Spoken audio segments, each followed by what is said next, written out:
Bonjour, spectateurs. Avant de commencer cette histoire, veuillez me faire savoir le pays et l'heure depuis les vous regardez ceci. Je m'appelle Ruth et j'ai 50 ans. Je n'aurais jamais pensé voir le jour où mon propre fils me regarderait comme si je n'étais rien de plus qu'un problème dont il devait se débarrasser. C'était un mercredi matin. Je me souviens que le ciel était chargé de nuages gris et le froid s'infiltrait dans mes os. J'étais dans la cuisine, en train de remuer une marmite de soupe, quand Andrew est entré.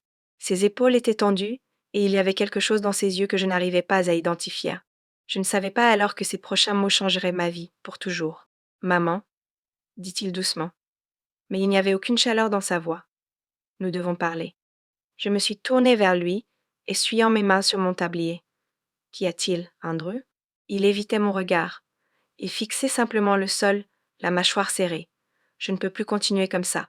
C'est trop pour moi. Mon cœur s'est serré. Que veux-tu dire? Ai-je demandé doucement, ma voix à peine audible. Il a levé les yeux à ce moment-là, et pendant un instant, j'ai vu le garçon qu'il était autrefois le garçon qui accourait vers moi. Quand il s'écorchait le genou, le garçon qui m'entourait de ses bras et disait « Je t'aime, maman ». Mais ce garçon avait disparu, remplacé par un homme que je reconnaissais à peine. « Tu es un fardeau, maman, dit-il. J'ai trouvé un endroit pour toi. Une maison de retraite. On s'occupera de toi là-bas. » Un fardeau. Le mot résonnait dans mon esprit, chaque lettre comme un coup de marteau dans ma poitrine. Mes mains ont commencé à trembler, et j'ai agrippé le bord du comptoir pour me stabiliser. Je voulais crier, je voulais pleurer, mais je ne l'ai pas fait. Je suis simplement restée là, engourdie, pendant qu'il me disait qu'il avait déjà fait mes bagages.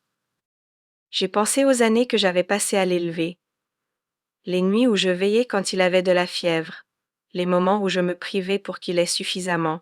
J'ai pensé à la façon dont il me souriait quand il était petit, comment il tenait ma main si fermement comme s'il ne voulait jamais la lâcher. Maintenant, il ne pouvait même pas me regarder dans les yeux. Quand il eut fini de parler, il se retourna et quitta la pièce. Je me suis effondrée sur une chaise, le froid de la fenêtre pressant contre mon dos, mais je ne le sentais pas. Mon esprit était ailleurs, perdu dans les souvenirs de jours meilleurs. Plus tard cet après-midi, il est revenu avec une valise, ma vie emballée dans quelques petits sacs. Il n'a pas dit grand-chose en chargeant la voiture.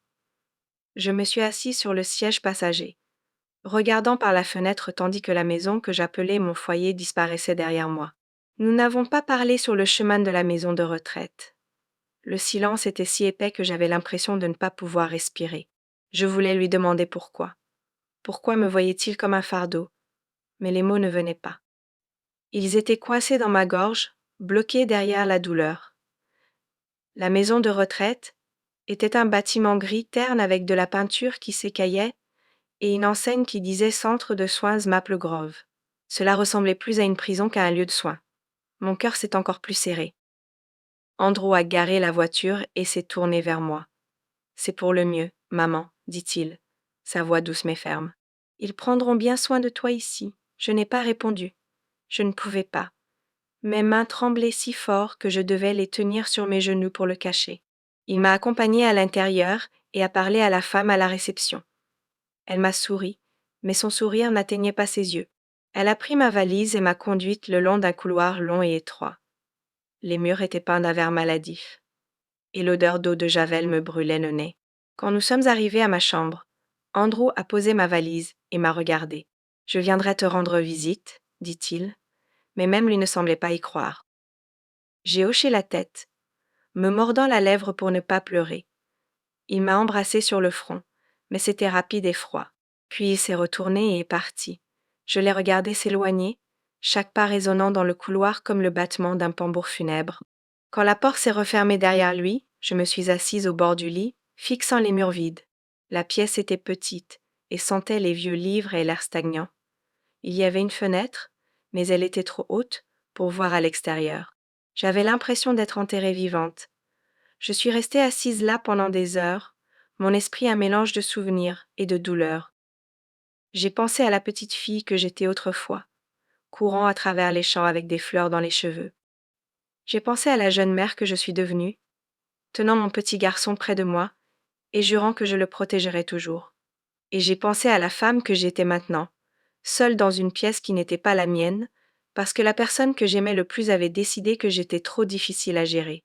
Mais alors que le soleil se couchait et que les ombres rampaient sur le sol, quelque chose en moi a changé. Si Andrew pensait que j'étais un fardeau, alors je lui donnerais un fardeau qui pèserait sur son âme pour le reste de sa vie.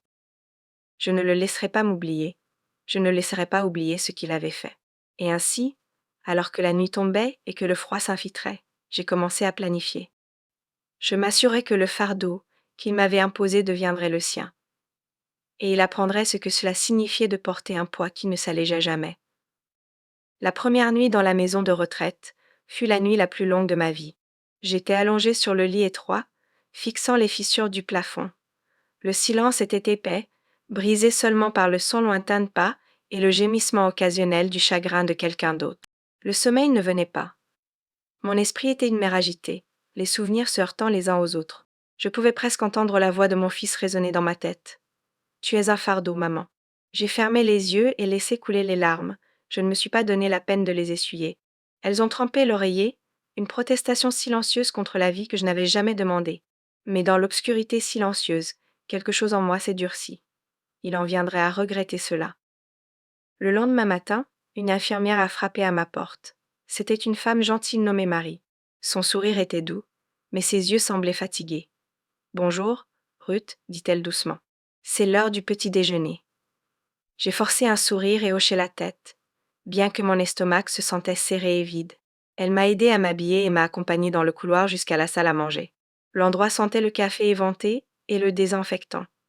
Les murs étaient décorés de peintures fanées de fleurs qui avaient depuis longtemps perdu leur couleur. Je me suis assise à une table avec 3 autres femmes. Elles étaient plus âgées que moi, leurs visages marqués par le poids des années et des histoires qu'elles ne racontaient plus. Elles parlaient à peine, et moi non plus. J'ai picoré ma nourriture, mes pensées loin d'ici. Je ne pouvais pas m'empêcher de penser à Andrew, au regard dans ses yeux, quand il m'a appelé un fardeau. Je me souvenais de la façon dont il s'accrochait à moi quand il était enfant. Comment il pleurait quand je quittais la pièce. Maintenant, il ne pouvait pas attendre de se débarrasser de moi. Après le petit déjeuner, je suis retournée dans ma chambre et me suis assise près de la fenêtre, bien qu'il n'y ait rien à voir. L'infirmière venait vérifier mon état de temps en temps, mais je ne voulais pas parler. Mon cœur était trop lourd. J'ai passé la journée perdue dans mes pensées, mes souvenirs. Le soir, j'avais fini de pleurer. J'ai senti une froide détermination s'installer dans mes os. J'ai décidé d'écrire une lettre à Andrew. Pas pour le supplier de me reprendre, mais pour lui rappeler ce qu'il avait fait. Je voulais que mes mots le hantent, qu'ils s'enfoncent dans son esprit et ne le laissent jamais en paix. Je me suis assise au petit bureau en bois, mes mains tremblant alors que je prenais le stylo. J'ai écrit lentement, soigneusement, chaque mot comme un poignard trempé de larmes. Andrew, tu tenais autrefois ma main et m'appelais ton monde entier. Maintenant, tu m'as jeté comme si je n'étais rien. Tu ne le vois peut-être pas maintenant, mais le fardeau que tu m'as imposé te reviendra. Un jour, tu comprendras. Un jour, tu sentiras le poids de ces murs, le poids de ton choix. Et quand ce jour viendra, j'espère que tu te souviendras de mon visage et des larmes que tu n'as jamais vues. J'ai signé mon nom et plié soigneusement le papier. Je savais qu'il ne le lirait pas tout de suite. Il s'en fichait probablement. Mais je l'enverrai quand même. J'avais besoin qu'il m'entende, même si ce n'était que sur papier. Le lendemain, j'ai demandé à Mary si elle pouvait l'envoyer pour moi. Elle a gentiment hoché la tête et glissé la lettre dans sa poche. Es-tu sûre que tu ne veux pas l'appeler à la place a-t-elle demandé. J'ai secoué la tête. Non. Mes mots devaient être écrits. Ils devaient durer. Les jours se sont transformés en semaines. Andrew n'a pas rendu visite. Pas une seule fois. Les autres résidents parlaient de visites familiales, de rires et de petits-enfants qui venaient les voir. Je restais assise dans ma chambre et regardais les saisons changer par la petite fenêtre. Les feuilles sont passées du vert à l'or. Et toujours, il n'est pas venu. J'ai commencé à me demander s'il avait même lu ma lettre, s'il se souvenait même de moi. Un soir, alors que j'étais allongée dans mon lit, j'ai entendu frapper à ma porte. C'était Marie à nouveau. Ruth, chuchota-t-elle, tu as un visiteur. Mon cœur s'est accéléré. Pendant un moment, j'ai pensé que c'était Andrew, mais quand la porte s'est ouverte, ce n'était pas mon fils qui se tenait là. C'était un homme que je ne reconnaissais pas. Il portait un costume sombre et avait des yeux bienveillants. Il s'est présenté comme Monsieur Harry, un avocat. Il s'est assis en face de moi et a sorti un dossier. Ruth, dit-il, je suis ici au nom de la famille de votre défunt mari. Il y a des choses que vous devez savoir. Mon souffle s'est bloqué dans ma gorge. Mon mari était parti depuis plus de 10 ans. Que pouvait-il bien y avoir à dire maintenant? Il a expliqué lentement, soigneusement. Mon mari avait laissé une petite fortune, de l'argent qu'il avait mis de côté pour moi, de l'argent dont je n'avais jamais su l'existence. Mes mains tremblaient alors que j'écoutais. Il m'a tendu un chèque suffisant pour vivre confortablement pour le reste de ma vie. Suffisant pour ne jamais dépendre de personne, pas même d'Andrew. J'ai senti des larmes me piquer les yeux, mais je les ai retenues. J'ai regardé le chèque, puis Harry. Merci, ai-je dit doucement. Il a hoché la tête, s'est levé et m'a laissé seule avec mes pensées. Alors que j'étais assise là, tenant ce morceau de papier, j'ai réalisé quelque chose. Je n'étais plus un fardeau. J'avais maintenant du pouvoir. Le pouvoir de choisir mon propre destin. Le pouvoir de rappeler à Andrew que je n'avais jamais été le poids qu'il croyait que j'étais. Le lendemain matin, j'ai fait mes bagages. J'ai dit au revoir à Marie et j'ai quitté cette maison de retraite la tête haute. J'ai pris un taxi pour retourner à la maison que j'appelais autrefois mon foyer. Andrew a répondu à la porte, ses yeux s'écarquillant de surprise lorsqu'il m'a vu debout là. Maman, quoi? Que fais-tu ici? A-t-il bégayé. J'ai souri, mais ce n'était pas le sourire dont il se souvenait. Je suis ici pour reprendre ce que tu as essayé de jeter, ai-je dit doucement. Et alors que je franchissais le seuil de cette maison, je savais une chose avec certitude. Le vrai fardeau ne faisait que commencer, et ce serait le sien à porter. J'ai fait mon premier pas dans la maison, et c'était comme entrer dans la vie d'un étranger. Les murs qui autrefois contenaient mes rires et mes larmes semblaient maintenant froids et étrangers. Andrew se tenait figé dans l'entrée, ses yeux s'agitant nerveusement. Maman, pourquoi n'as-tu pas appelé d'abord? A-t-il demandé, essayant de paraître calme. J'ai ignoré sa question. Mes yeux ont parcouru le salon, où de nouveaux meubles étaient placés au même endroit où je reposais autrefois mes os fatigués. Mon vieux fauteuil à bascule avait disparu. Où est mon fauteuil? Ai-je demandé doucement. Il a bougé mal à l'aise. Oh, je m'en suis débarrassée. Il était vieux.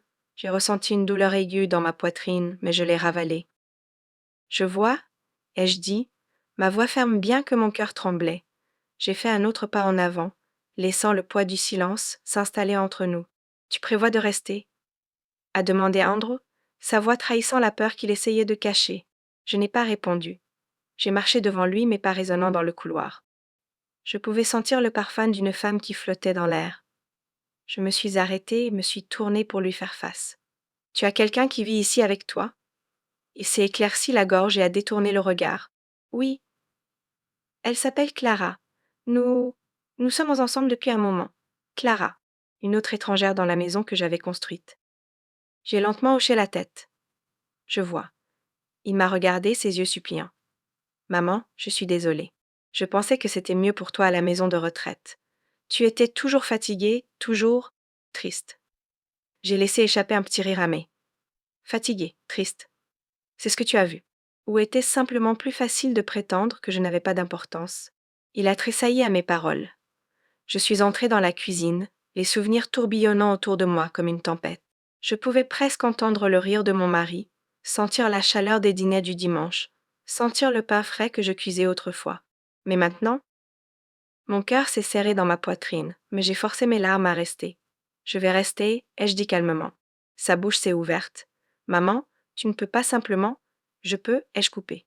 Ma voix était calme et tranchante. C'est aussi ma maison. Ou as-tu oublié? Je l'ai regardé lutter avec la vérité qu'il n'avait jamais voulu affronter.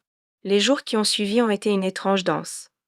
Clara essayait d'être gentille, mais je pouvais sentir son malaise. Elle m'offrait du thé, essayait de faire la conversation. Mais je voyais les regards qu'elle échangeait avec Andrew quand il pensait que je ne regardais pas. Il voulait que je parte, mais je ne partais pas. La nuit, je m'asseyais dans mon ancienne chambre, fixant le plafond comme je le faisais dans la maison de retraite. Sauf que maintenant, le silence était différent. Ce n'était pas le vide des pas d'étrangers, c'était le poids froid de la trahison dans ma propre maçon. Je pouvais entendre Andrew et Clara chuchoter en bas, leur voix basse et tendue. Je savais qu'ils parlaient de moi. Je savais qu'ils voulaient que je parte. Mon jardin. Je me suis agenouillée dans la terre, mes doigts s'enfonçant dans la terre qui se souvenait encore de moi. J'ai planté de nouvelles fleurs, vives et défiantes. Alors que je travaillais, j'ai pensé à la lettre que je lui avais envoyée, la lettre qu'il n'avait jamais mentionnée. Je me demandais s'il l'avait brûlée ou s'il l'avait lue et avait fait semblant de ne pas s'en soucier. Quoi qu'il en soit, cela n'avait pas d'importance. J'étais là maintenant, et j'allais lui rappeler chaque jour ce qu'il avait fait. Cette nuit-là, j'ai entendu un léger coup à la porte de ma chambre. C'était Clara. Maman, dit-elle doucement, pouvons-nous parler? Je l'ai regardée, mes yeux fatigués mais intacts. Qu'y a-t-il? Elle a hésité puis est entrée. Je sais que c'est difficile pour toi, mais Andrew, il est sous beaucoup de stress. Il veut faire ce qui est le mieux pour toi. J'ai levé un sourcil. Vraiment? Elle a hoché la tête. Il ne sait pas comment gérer tout cela. Il pense que tu devrais peut-être retourner à la maison de retraite, juste pour un petit moment. Ma poitrine s'est serrée. Juste pour un petit moment, ai-je répété lentement. Elle m'a donné un petit sourire plein d'espoir. J'ai secoué la tête. Non. Son sourire affaibli. S'il te plaît, réfléchis-y. Pour lui. Pour lui, ai-je répété, ma voix comme de la glace. Et pour moi. Elle n'avait pas de réponse. Elle a quitté la pièce, et je pouvais l'entendre pleurer doucement de l'autre côté de la porte. J'ai fermé les yeux et laissé venir les larmes. Mais c'étaient des larmes d'acier, pas de capitulation. Le lendemain matin, je me suis réveillée tôt et suis descendue à la cuisine. Andrew était assis à la table, fixant une pile de factures. Je l'ai observé silencieusement, puis j'ai parlé. Andrew, ai-je dit, ma voix calme, je sais que tu as des difficultés, mais je ne suis plus ton fardeau. Il a levé les yeux, méfiant. J'ai fouillé dans ma poche et sorti le chèque que Harry m'avait donné. Je l'ai posé sur la table. C'est suffisant pour que nous vivions tous les deux confortablement, ai-je dit. Mais tu ne m'enverras plus jamais loin. Il a fixé le chèque, ses mains tremblantes. Je ne veux pas de ton argent, a-t-il dit doucement. Alors ne le prends pas, ai-je dit. Mais sache ceci, je ne quitterai jamais cette maison. Jamais. Ses épaules se sont affaissées. Pour la première fois, j'ai vu le garçon qu'il était autrefois, le garçon qui avait besoin de moi. Mais j'ai aussi vu l'homme qu'il était devenu. Un homme qui pensait que j'étais un fardeau. Je lui rappellerai, chaque jour, que le vrai fardeau n'était pas moi. C'était la culpabilité qu'il portait dans son cœur. Le fardeau de savoir qu'il avait essayé de m'effacer. Alors que je me tournais pour quitter la cuisine, j'ai fait une pause. Je l'ai regardé par-dessus mon épaule, mes yeux fermés sans ciller. Andrew, ai-je dit doucement, tu devrais faire attention à ce que tu appelles un fardeau. Parfois, le fardeau apprend à se défendre. Il m'a regardé, ses yeux écarquillés, avec quelque chose comme de la peur. Et à ce moment-là, j'ai réalisé. Ce n'était que le début. La vraie bataille était encore à venir. Le lendemain matin, la maison semblait différente. L'air était chargé de quelque chose de non dit, comme une tempête qui attendait d'éclater. Je me suis réveillée tôt et j'ai regardé le lever du soleil depuis ma fenêtre, la lumière dorée rampant sur le jardin que j'avais tant aimé autrefois. En bas, je pouvais entendre Andrew et Clara parler à voix basse, les mots trop doux pour être saisis mais le ton vif avec urgence. Je me suis habillée lentement, le poids de tout pesant sur moi. Quand je suis entrée dans la cuisine, ils ont tous deux arrêté de parler et m'ont regardée. J'ai forcé un petit sourire. Bonjour, ai-je dit, bien que mon cœur était lourd. Clara m'a souri poliment en retour, mais Andrew fixait simplement son café. Nous sommes restés assis en silence, le tintement des cuillères et le tic-tac de l'horloge étant les seuls entre nous. Finalement, j'ai parlé. Je pensais nettoyer le grenier aujourd'hui. Il y a des souvenirs là-haut que j'aimerais trier. Andrew a levé la tête brusquement. Le grenier. Oui, ai-je dit calmement. Cela fait des années que personne n'y est allé. Sa mâchoire s'est crispée. Maman, il n'y a rien là-haut qui vaille la peine de s'en préoccuper. J'ai levé un sourcil. Laisse-moi en juger par moi-même. Il a ouvert la bouche comme s'il voulait argumenter, mais il l'a refermée. J'ai vu la lueur de peur dans ses yeux. Elle a disparu en une seconde, mais c'était suffisant. Il y avait quelque chose dans ce grenier, et il ne voulait pas que je le trouve. Le reste de la journée, je me suis déplacée lentement dans la maison, époussetant les vieilles photos sur le mur, m'arrêtant pour regarder les visages qui signifiaient autrefois tout pour moi. Le sourire de mon mari. Andrew petit garçon, tenant ma main. J'ai senti des larmes me piquer les yeux, mais je les ai chassées. Je ne pleurerai pas. Pas encore.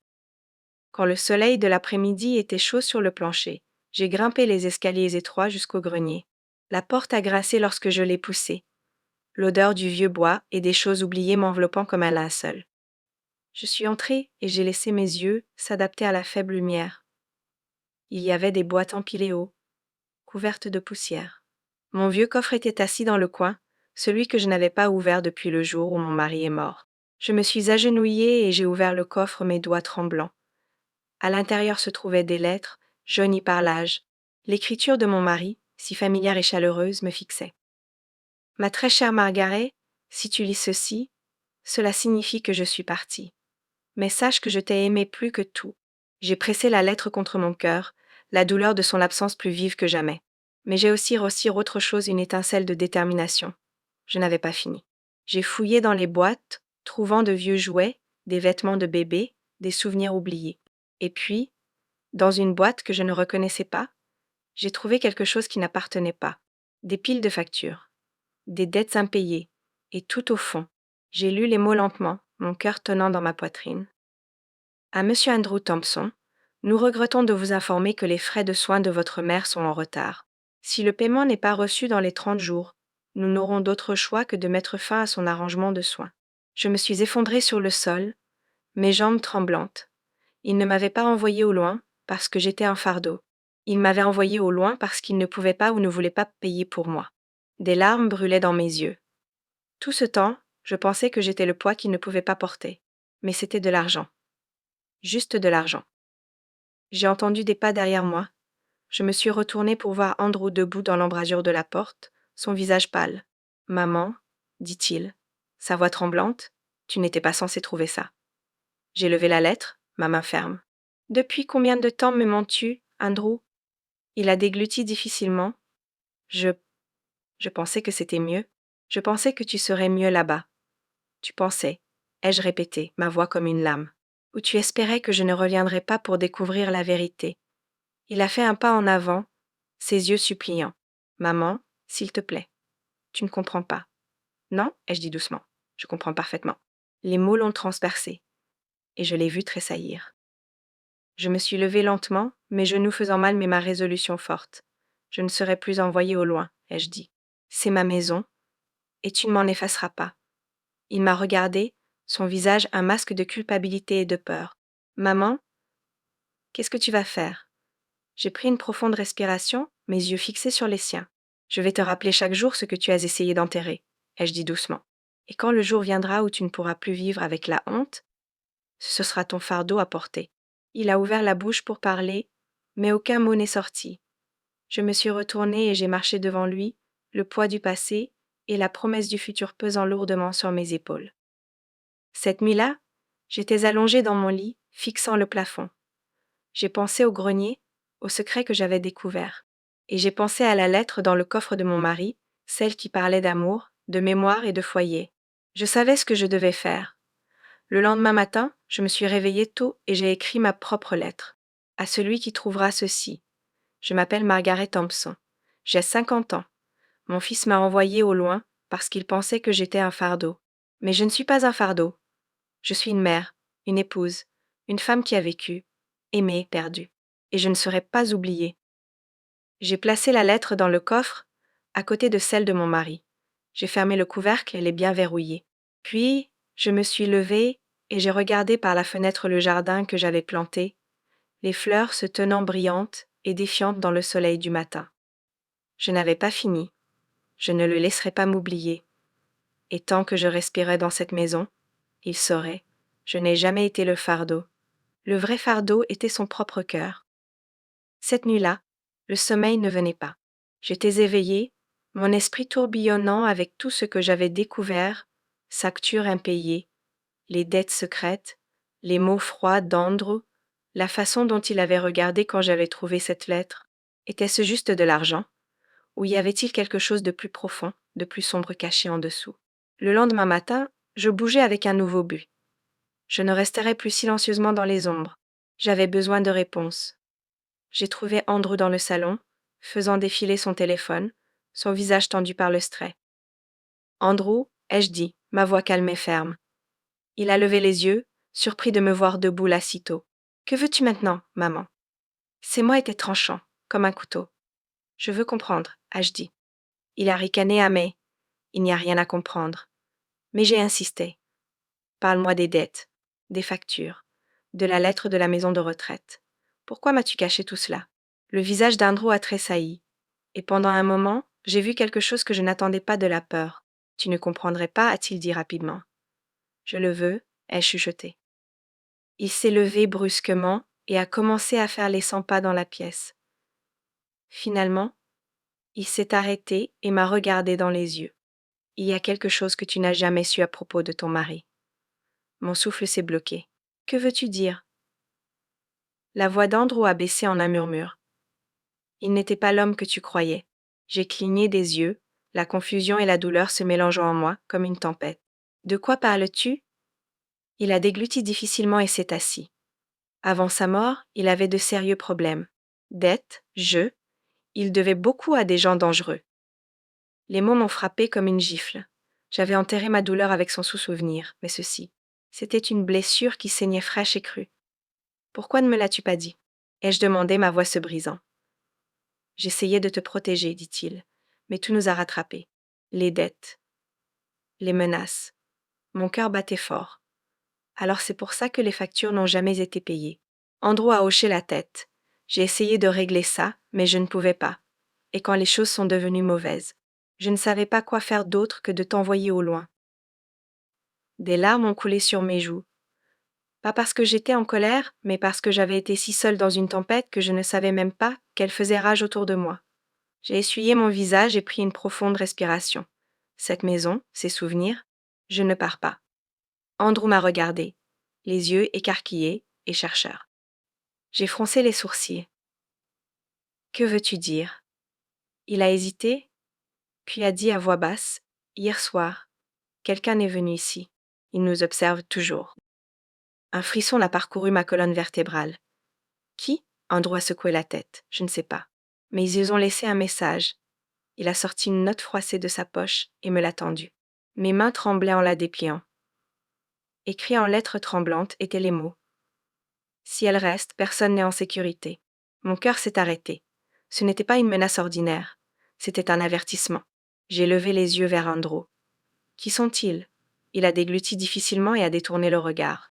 Je ne sais pas. Mais ce n'est pas fini. La maison s'est soudainement sentie froide et vide, comme si nous n'étions pas seuls. Et pour la première fois, j'ai réalisé que le vrai fardeau n'était pas seulement le rejet de mon fils, mais les dangereux secrets liés à mon passé qui me rattrapaient maintenant. Alors que je me tenais là, agrippant cette note, je savais une chose avec certitude, je devais me battre. Pas seulement pour rester dans cette maison, mais pour protéger le peu de famille qui me restait. Et le prochain mouvement? La menace sur cette note froissée me hantait comme une ombre que je ne pouvais pas secouer. Si elle reste, personne n'est en sécurité. Ces mots résonnaient dans mon esprit toute la journée, tournant et retournant comme une tempête prête à éclater. Qui pouvait vouloir mon départ si fortement? Et pourquoi? Andrew refusait d'en dire plus. Il devenait plus silencieux, plus froid, comme si le poids de son secret l'écrasait. Mais je pouvais le voir dans ses yeux à la peur, la culpabilité, l'impuissance. Cette nuit-là, j'ai à peine dormi. Je n'arrêtais pas d'imaginer quelqu'un qui rôdait à l'extérieur de la fenêtre, observant, attendant que je glisse. Le lendemain matin, j'ai décidé que je ne pouvais plus attendre. Je devais découvrir ce qu'Andrew savait fit. J'ai fouillé à nouveau dans les papiers que j'avais trouvés dans le grenier, me concentrant sur tout ce qui était lié aux dettes et aux problèmes de mon mari. Il y avait des lettres d'hommes étranges, des demandes d'argent, des avertissements écrits en écriture urgente et menaçante. Une lettre se démarquait d'un tampon rouge qui disait Diriyevi. Elle venait d'un homme nommé Victor Grave. La lettre était courte et froide. Votre mari me doit une grosse somme. Le paiement ou des arrangements doivent être faits immédiatement. Le non-respect aura des conséquences. J'ai frissonné. Victor Grave. Le nom résonnait dans mon esprit comme une cloche annonçant le malheur. Qui était-il? Cet après-midi-là, j'ai confronté Andrew. Qui est Victor Grave? Ai-je demandé. Le visage d'Andrew s'est vidé de sa couleur. Tu ne veux pas t'impliquer avec lui. Et c'est toujours, ai-je dit, ma voix plus ferme que je ne le ressentais. Andrew a dégluti difficilement et a finalement parlé. Victor Grave est dangereux. C'est le genre d'homme qui n'oublie pas les dettes, ou ne pardonne pas. J'ai senti mon cœur marteler dans ma poitrine. Combien mon mari lui devait-il?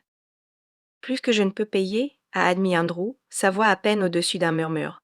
Et maintenant, Grave est après toi. Moi. Oui, il appelle ici, laisse des menaces. Il pense que tu as de l'argent. Ou quelque chose qui vaut la peine d'être pris. Des larmes brûlaient dans mes yeux à pas de peur, mais de colère. Il pense que je suis faible. Un fardeau. Mais je ne le suis pas. Cette nuit-là, la maison était mortellement silencieuse. Je ne pouvais pas me détendre. Chaque craquement, chaque murmure de vent à l'extérieur semblait être des pas qui s'approchaient. Puis, juste au moment où j'allais m'endormir, je l'ai entendu. Un doux tapotement à la fenêtre. Mon souffle s'est bloqué. Je me suis levée lentement, le cœur battant dans ma gorge. J'ai tiré le rideau et n'ai rien vu d'autre que la rue vide baignée de clair de lune. Puis j'ai remarqué une petite enveloppe collée à la vitre. Les mains tremblantes, je l'ai décollée et ouverte. À l'intérieur se trouvait une seule photo de moi, d'il y a des années, debout avec mon mari à des temps plus heureux. Et derrière moi, presque cachée dans les ombres, se trouvait une figure sombre. Au dos de la photo était écrit un message glaçant. Tu ne peux pas te cacher de ton passé. Je me suis effondrée sur le sol, le poids de la menace m'écrasant. Ce n'était plus seulement une question de dette. Quelqu'un observait. Quelqu'un qui voulait me rappeler des secrets que j'avais essayé d'enterrer. Le lendemain matin, j'ai tout dit à Andrew. Son visage était pâle. Nous avons besoin d'aide, dit-il. Je vais appeler un détective privé. Quelqu'un qui peut découvrir qui est derrière tout ça. Les jours ont passé sans nouvelles. Mais la peur n'est pas partie. Chaque coup à la porte, chaque sonnerie du téléphone me mettait en panique. Puis, un soir, la sonnette a retenti tard. J'ai ouvert la porte pour trouver une femme debout là. Elle était grande, habillée en noir, ses yeux vifs et froids. Je m'appelle Claire. Je suis ici pour vous aider, dit-elle doucement. Le soulagement m'a envahi enfin, quelqu'un qui pourrait me protéger. Mais alors qu'elle entrait, son regard s'est posé sur Andrew, et quelque chose est passé entre eux, un secret que je ne comprenais pas. Cette nuit-là, alors que Claire et Andrew parlaient à voix basse, je me suis assise seule dans ma chambre, me sentant plus seule que jamais. J'ai réalisé que la vérité était bien plus emmêlée et dangereuse que je ne l'avais jamais imaginée. Et la vraie question flottait lourdement dans l'air. En qui pouvais-je vraiment avoir confiance? Parce que maintenant, je savais le fardeau que j'avais donné à Andrew n'était rien comparé à celui qu'il m'avait caché tout ce temps. Et les secrets les plus sombres étaient encore à venir. Les jours passaient comme de lourds nuages de pluie, gris et sans fin. Le silence dans la maison était épais, comme un brouillard suffocant qui enveloppait mon cœur. J'étais assise près de la fenêtre, regardant le monde avancer sans moi. Les souvenirs revenaient en force de petites mains qui me cherchaient, des rires qui résonnaient dans le couloir. La chaleur d'un enfant blotti dans mes bras. Comment en était-on arrivé là? Comment le fils que j'avais porté en moi, qui souriait autrefois à chaque souffle que je prenais, s'était-il transformé en quelqu'un qui m'appelait un fardeau? La nuit, les larmes venaient sans être invitées. Des larmes pour les années que j'avais sacrifiées. Les nuits sans sommeil, les prières murmurées dans l'obscurité, espérant que mes enfants ne ressentiraient jamais de douleur. Je me souvenais du jour où Andrew était né. Comme il était fragile, comme ses petits doigts s'enroulaient autour des miens. Je lui avais promis le monde. Je l'avais porté à travers les tempêtes, protégé du froid et de la faim. Et maintenant, il m'avait envoyé au loin, comme si je n'étais rien de plus qu'un vieux poids à jeter. La douleur en moi était insupportable. Ce n'était pas seulement la douleur du rejet, c'était la douleur d'être oublié, d'être rejeté par la personne même pour qui j'avais tout donné. Je me demandais si Andrew pensait jamais à ces nuits où il était malade et où je restais éveillée en le tenant près de moi. Se souvenait-il comment j'embrassais ses bleus, essuyais ses larmes, mais la vérité était claire, il avait avancé, et j'étais laissée avec des souvenirs qui coupaient plus profondément que n'importe quel couteau. Un soir, alors que j'étais assise dans ma petite chambre, une infirmière est venue me voir. Elle était gentille, avec des yeux doux qui semblaient comprendre sans mots. Je suis désolée, ai-je murmuré, les larmes coulant sur mes joues. Pour tout. Elle s'est assise à côté de moi, prenant ma main. Parfois, les personnes qui nous blessent le plus ne le font pas exprès. Elles ont peur, sont confuses. Mais je l'ai porté en moi, ai-je dit d'une voix brisée. Il était mon cœur battant hors de ma poitrine. L'infirmière a serré ma main. Ton amour n'est pas oublié. Peu importe ce qu'il dit, peu importe ce qu'il fait, ce lien reste. Ces mots étaient un petit réconfort dans l'océan de ma tristesse. J'ai fermé les yeux et laissé couler les 10 larmes, parce que personne ne voit la douleur d'une mère, les nuits passées seules, les prières silencieuses, les bras vides qui cherchent un enfant qui s'est détourné. Et pourtant, même dans cette obscurité, je m'accrochais à un espoir qu'un jour, Andrew se souviendrait. Se souviendrait de la chaleur de mon amour, se souviendrait du sacrifice, et se souviendrait que la femme qu'il appelait un fardeau avait autrefois porté sa vie même. Mais pour l'instant, j'étais laissée à porter ce fardeau seul. Les jours dans cet endroit froid et inconnu se confondaient comme une longue nuit sans fin. Je me réveillais chaque matin face au même mur stérile, au même son discret de pas lointains et de voix étouffées. Mais à l'intérieur, mon cœur criait dans un silence que personne ne pouvait entendre. J'étais piégée seulement par ces murs mais par la douleur d'être oubliée. Oubliée par Andrew, mon fils, celui que j'avais porté dans mon ventre pendant 9 longs mois. Je n'arrêtais pas de repasser ces mots dans mon esprit. Tu es un fardeau. Comment pouvait-il dire cela? Comment pouvait-il tourner le dos à la femme qui lui avait donné la vie? Des larmes brûlaient derrière mes yeux chaque jour. Mais je les retenais parce que je savais, au fond, que pleurer ne ramènerait pas la chaleur de son étreinte ou le son de son rire. Un après-midi, alors que j'étais assise à regarder par la fenêtre, une infirmière s'est approchée de moi silencieusement. Elle a placé une lettre dans ma main, sans un mot, et s'est éloignée. Mes doigts tremblaient en la dépliant. Le papier était fin et usé, mais l'écriture était reconnaissable entre toutes. Maman, je suis désolée. J'essaie. S'il te plaît, pardonne-moi. J'ai serré la lettre contre ma poitrine, sanglotant. Était-ce un signe? Andrew me tendait-il la main après toute cette douleur? Mais l'espoir qui s'agitait dans ma poitrine était fragile comme une bougie vacillante dans une tempête. Cette nuit-là, alors que l'obscurité engloutissait le monde extérieur, j'étais allongée éveillée, le cœur battant avec un mélange d'espoir et de peur. Soudain, un bruit doux a résonné depuis le couloir des pas, lents et prudents. Mon souffle s'est bloqué dans ma gorge. Qui cela pouvait-il être? La porte a grincé lentement et une silhouette sombre est entrée. Mon cœur s'est figué. Qui êtes-vous? Ai-je murmuré, la voix tremblante. L'homme a fait un pas dans la faible lumière, mais son visage restait partiellement caché. Ses yeux étaient vifs et pleins d'urgence. Je suis ici à cause d'Andrew, dit-il doucement. La peur m'enveloppait comme de la glace. Que voulez-vous? Te prévenir. Il a fouillé dans son manteau et a sorti une enveloppe usée, la déposant sur la table à côté de moi. Ton fils, il est en danger. Les dettes laissées par ton défunt mari, elle le rattrape. J'ai cligné des yeux, l'incrédulité me submergeant. Danger. Quel genre de danger? Le regard de l'homme s'est assombri. Le genre qui peut tout détruire. Ils ne veulent pas seulement de l'argent, ils veulent le contrôle. Et Andrew est leur prochaine cible. Des larmes montaient tandis que je murmurais. Pourquoi me dire cela? Pourquoi venir ici? Parce que tu es la seule en qui Andrew a confiance maintenant. Et parce que le temps presse. Avant que je puisse en demander plus, l'homme a glissé silencieusement par la porte et a disparu dans la nuit. Mes mains tremblaient en ouvrant l'enveloppe.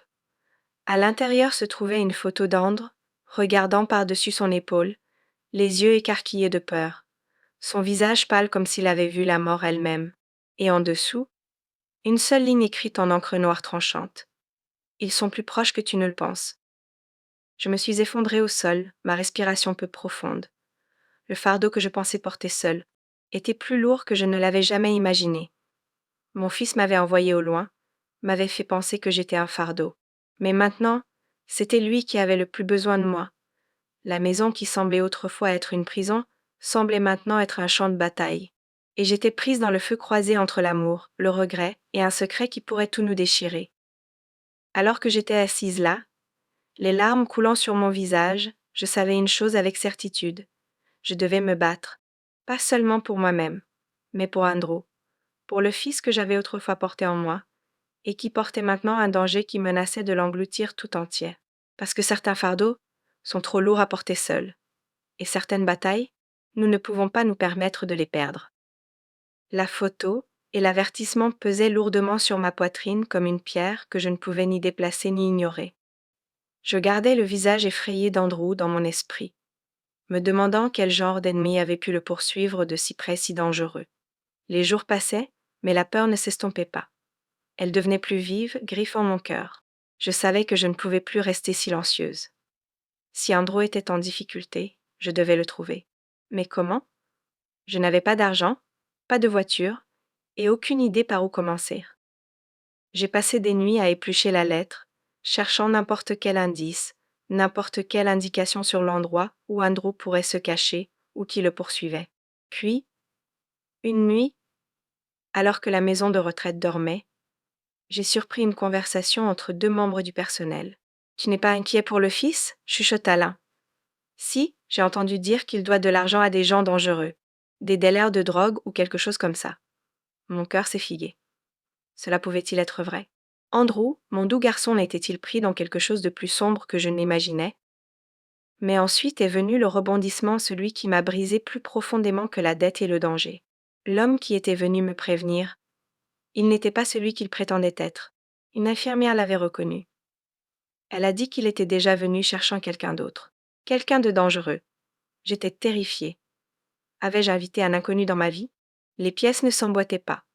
Si Andrew était vraiment en danger, pourquoi ne m'avait-il pas contacté lui-même? Pourquoi m'avait-il repoussé? Y avait-il quelque chose que je ne savais pas? Quelque chose qu'Andrew cachait, quelque chose qui pourrait nous détruire tous les deux. Cette nuit-là, j'ai trouvé un papier plié à l'intérieur de l'enveloppe, fin que je n'avais pas vu auparavant. C'était une lettre, mais écrite d'une main tremblante, presque comme une confession. Maman, il y a quelque chose que je ne t'ai pas dit. J'avais peur de te le dire parce que je pensais que cela te briserait. Mais tu mérites de connaître la vérité. Le fardeau que tu penses m'avoir donné, ce n'est rien comparé à celui que je porte. S'il te plaît, pardonne-moi. Mes mains tremblaient en lisant et relisant les mots. Quelle vérité? Quel fardeau? Et pourquoi avais-je l'impression que le pire était encore à venir? Des larmes brouillaient ma vision. Je voulais croire qu'Andrew était toujours mon fils et le même garçon, que je tenais si près toutes ces années auparavant. Mais les ombres autour de lui devenaient plus sombres. Et maintenant, le secret qu'il portait aussi. Je l'avais envoyé au loin comme un fardeau, mais peut-être, juste peut-être, portait-il un fardeau trop lourd à partager. Et ce fardeau était sur le point de nous briser tous les deux. La lettre est restée serrée dans mes mains tremblantes pendant des heures. J'étais assise près de la fenêtre, regardant le monde au-delà de ses murs, essayant de rassembler les fragments de mon cœur brisé. Quel était le fardeau dont Andrew parlait? Quel terrible secret cachait-il?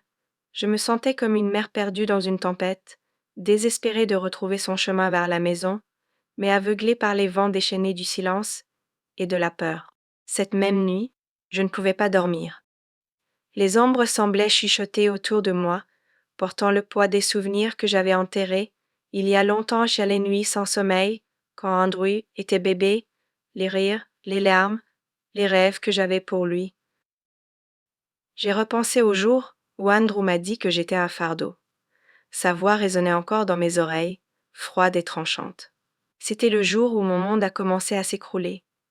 Mais maintenant, avec cette lettre dans mes mains, j'ai réalisé que j'avais peut-être été aveugle à sa douleur.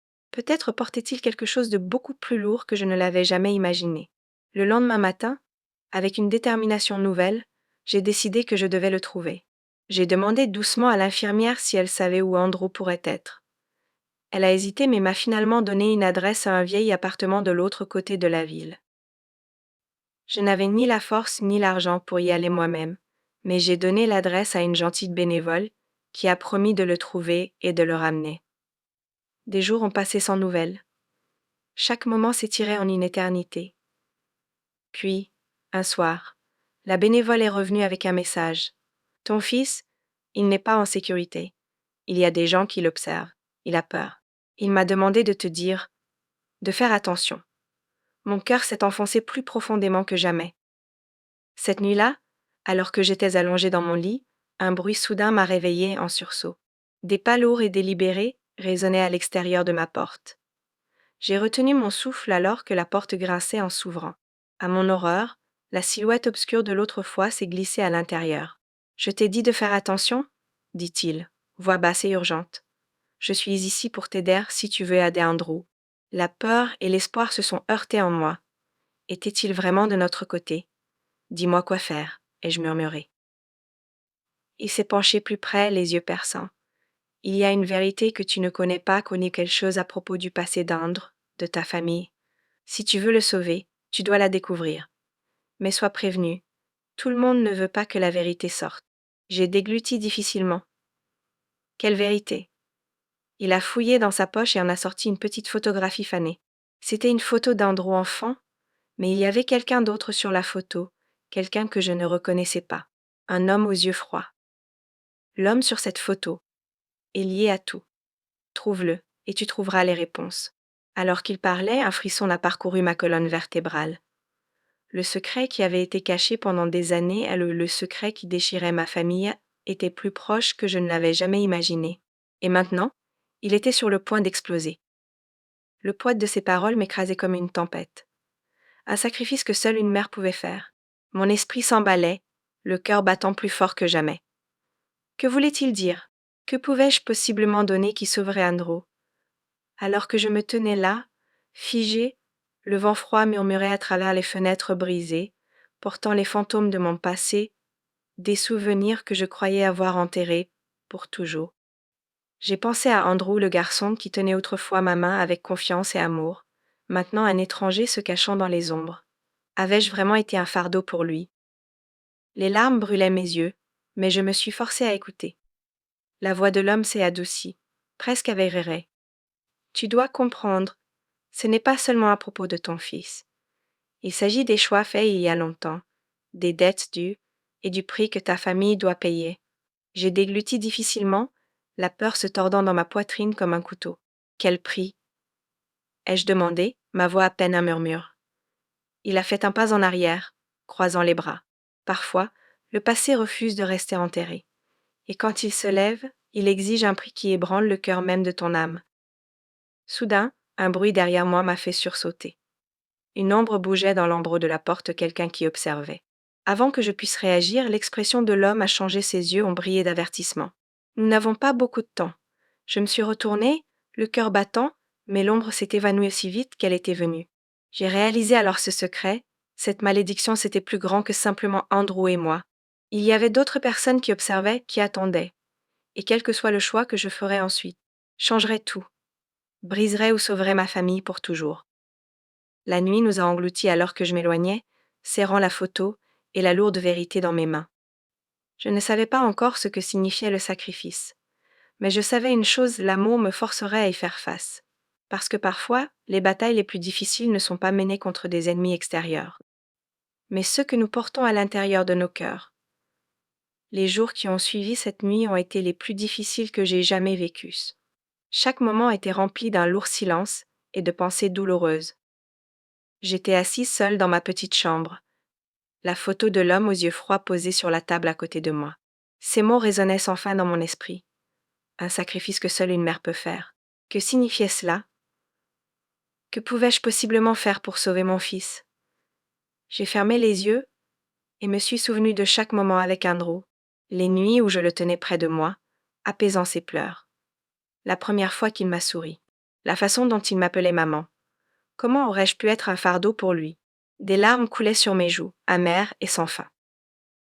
Ce matin-là, une infirmière m'a trouvé en train de pleurer silencieusement.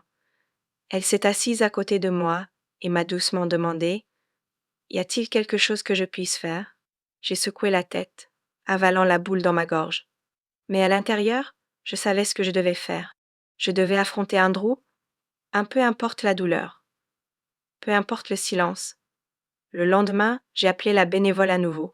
Je l'ai suppliée de m'aider à trouver Andrew, pas seulement pour le ramener, mais pour le comprendre, pour entendre sa version de l'histoire. Elle a hoché la tête avec gentillesse, mais m'a averti: il est en colère. Il pourrait ne pas vouloir te voir. J'ai ressenti une douleur aiguë dans ma poitrine. Mais je ne pouvais plus fuir la douleur. Quelques jours plus tard, la bénévole est revenue. Andrew est prêt à te voir. Mais il a quelque chose à te dire. Quelque chose qu'il ne pouvait pas dire avant. Mon cœur tonnait. Ce soir-là, nous nous sommes rencontrés dans un parc tranquille loin du bruit de la ville. Andrew semblait plus âgé que dans mes souvenirs usés par la dureté de la vie. Mais quand il m'a vue, ses yeux se sont remplis de larmes. Maman, dit-il, la voix se brisant, je n'ai jamais voulu te blesser. J'avais peur, peur de te décevoir, peur du secret que je portais. J'ai tendu la main, tremblante.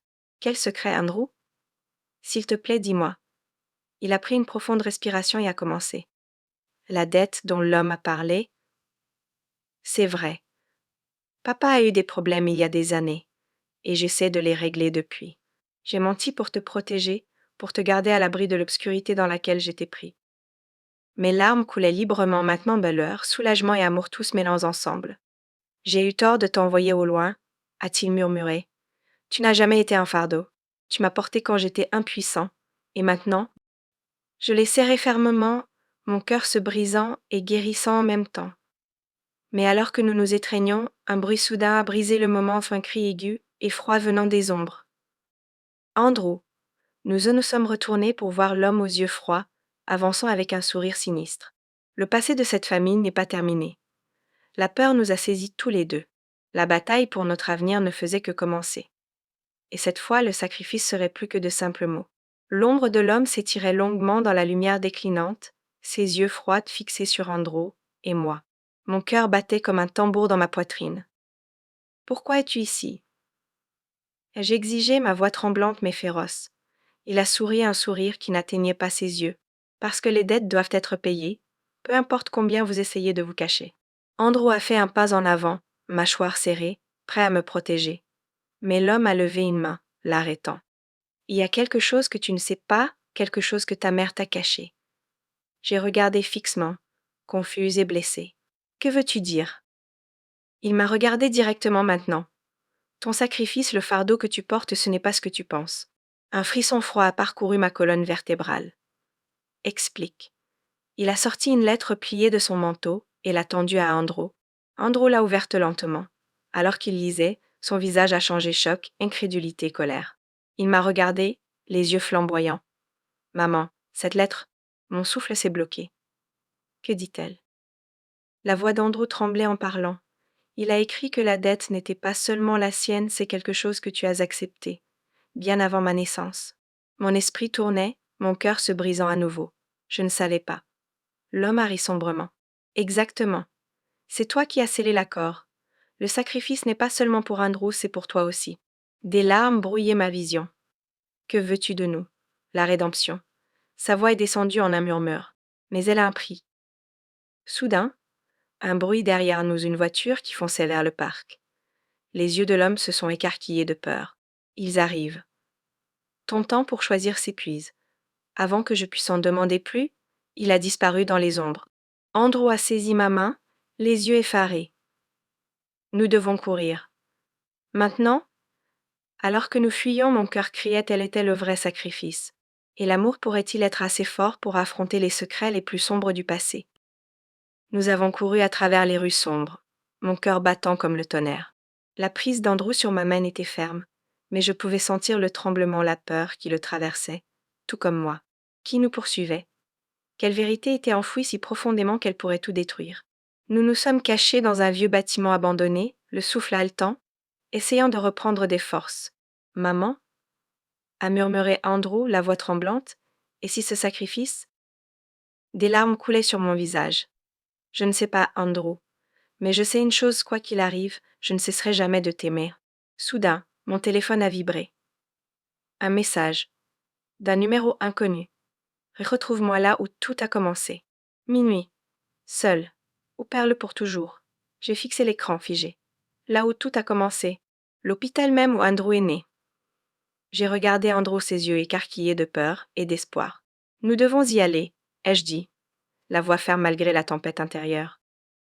Alors que nous quittions le bâtiment, des ombres bougeaient dans les coins des yeux qui observaient, qui attendaient. L'air de la nuit semblait épais de danger et de secret. Et alors que l'horloge se rapprochait de minuit, je savais que c'était le moment qui changerait tout. Un choix, une rencontre. Et le prix de l'amour serait révélé. Trouverais-je les réponses? Ou perdrais-je mon fils pour toujours? La nuit retenait son souffle. Et moi aussi. L'hôpital se dressait comme un géant silencieux dans la lumière de la lune, froid et vide, à l'exception des fantômes de souvenirs depuis longtemps passés. Andrew et moi approchions lentement, chaque pas plus lourd que le précédent. Pourquoi ici? A demandé Andrew, la voix à peine un murmure. C'est là que tout a commencé, ai-je dit, serrant fermement la note dans ma main. L'endroit où je l'ai mise au monde, où l'espoir est né et où tant de secrets ont été enterrés. Nous sommes entrés dans le hall faiblement éclairé, les échos de nos pas rebondissant sur les murs. Soudain, une silhouette a émergé des ombres d'une femme, pâle et tremblante, les yeux remplis de chagrin.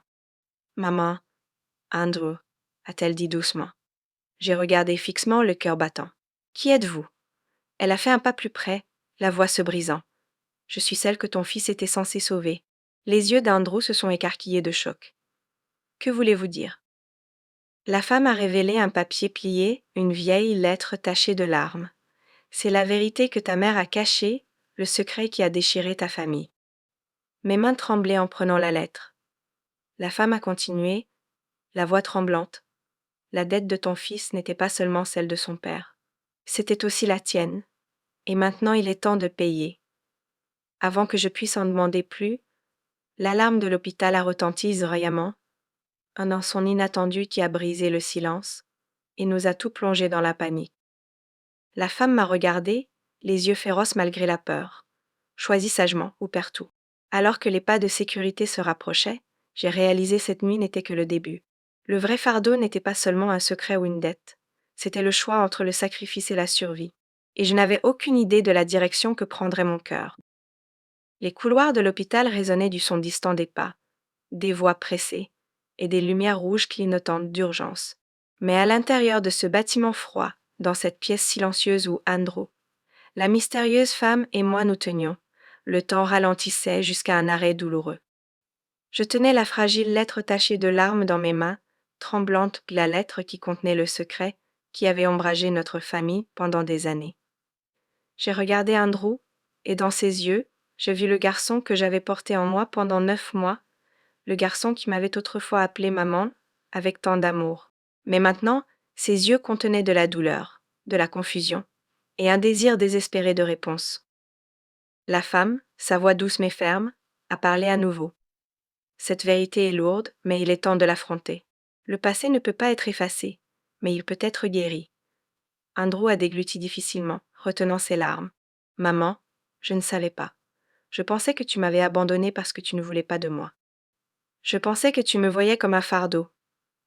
Mais ceci change tout. Je me suis approché, le cœur douloureux de toutes les années perdues dans le silence et les malentendus. Andrew, je n'ai jamais voulu t'envoyer au loin. La douleur d'être séparée de toi était la pire douleur que j'ai jamais connue. J'étais perdue, confuse, effrayée, mais je n'ai jamais cessé de t'aimer. Tu n'as jamais été un fardeau, mon fils. Tu étais mon plus grand cadeau, ma raison de continuer à me battre. Il m'a regardé, les larmes coulant sur son visage. Maman, j'étais si en colère contre toi. J'étais en colère contre moi-même de ne pas pouvoir aider notre famille. Je t'ai blâmé pour mes erreurs, pour la dette que je ne pouvais pas rembourser. Mais j'avais tort. Tu m'as porté quand j'étais impuissant, et maintenant c'est à mon tour de te porter. Nous nous sommes tenus fermement l'un l'autre, une mère et son fils réunis non seulement en corps, mais en cœur et en âme.